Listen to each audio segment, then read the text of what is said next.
Yeah, my name is Nick, and I sing and I play guitar in the Swellers. Okay. How do you like Warner Tour so far? I think it's one of the coolest tours I've ever done. There's so many great bands and a lot of really good opportunities to promote ourselves, and I love to play every day. So it's definitely one of the hardest tours we've ever had to do, though. It's just all day long, out in the sun.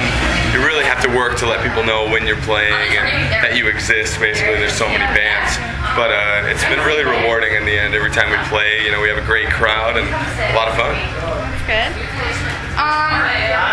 How did the band In 2002, my brother and I started the band. He's our drummer. And since then, we've had members come and go. We've made a lot of records and done a lot of tours. And each record and each tour has been bigger and better. Over the course of the last 4 years, we've been touring. And it's basically just grown and grown from there, and we have a really solid lineup now of people who love to be on the road, and a great label behind us, fueled by ramen. And yeah, we just love to tour and make records, so that's why we do what we do. What's the inspiration behind your music?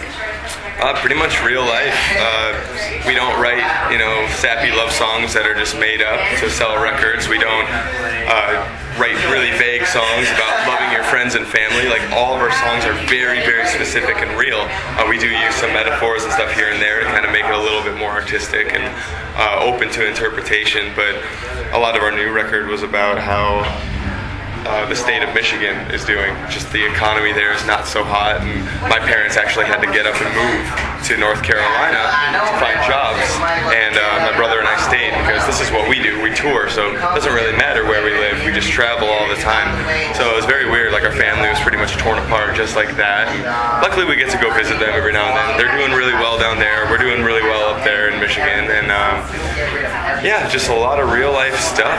And the stuff I've been writing lately is a little bit more personal, like a little bit that comes like right out of my head, not so much just stuff that everybody can relate to, but the way that we write, a lot of people can interpret it in a bunch of different ways, and we like doing that. We like keeping it open like that. What's the writing process? Is it one specific person, or does everyone chip in, or? My brother and I, who started the band, we're the ones who write. We'll write the songs, the music, the arrangement, the composition, everything, and then the lyrics will come a little bit later. We'll listen to the music and be like, what does this song remind us of? What kind of mood does this song put us in? And then we'll think of a subject matter that we wanted to write about, and we kind of make it happen. We let the two fit, and that's how we've made all of our records in the past. Sometimes there's a lyric that's already written, and we'll write a whole song around that. It works a bunch of different ways, but mainly I like writing music first. Lyrics come next to make sure that they fit really well, and because I'm a stickler when it comes to melody. I have to make sure that it's exactly right and exactly how I want it.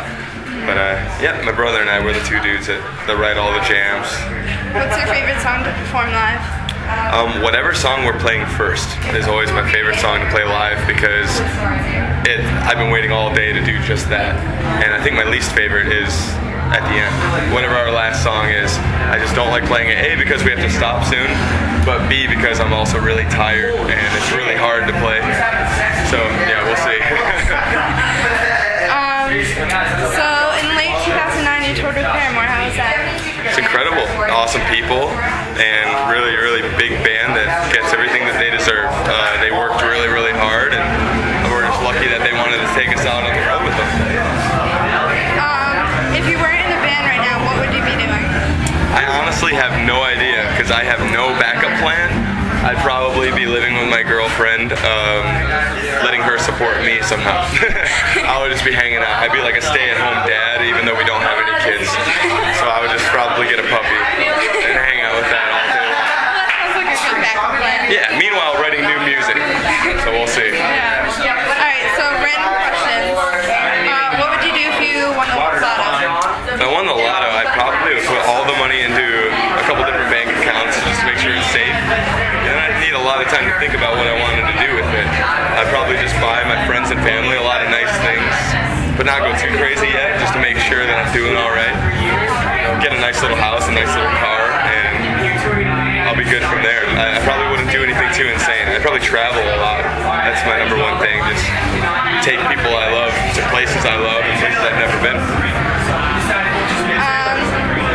What's the best movie in the world? I think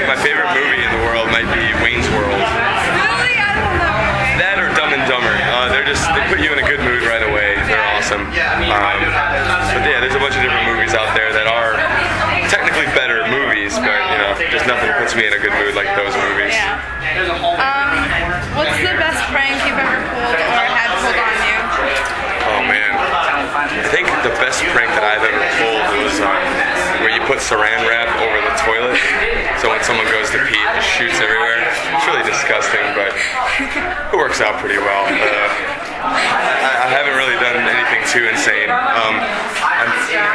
April Fool's Day, like 6 years ago, I actually came out of the closet and told everybody that I was gay when I wasn't, and a lot of people believed it, which is kind of funny because they were like, "Oh, I always had a feeling you were gay." And I was like, "Oops!" Like now I know the truth about what you think of me, but it was pretty funny. It was back when I'd never had a girlfriend or anything, so yeah, it was pretty believable. Alright, is there anything else you'd like to say? Oh, just thank you for doing the interview, and everybody listening or reading or whatever out there, check out our new record, Ups and Downsizing, and hopefully we'll see you at a show sometime. Alright, thank you. Cool, thank you.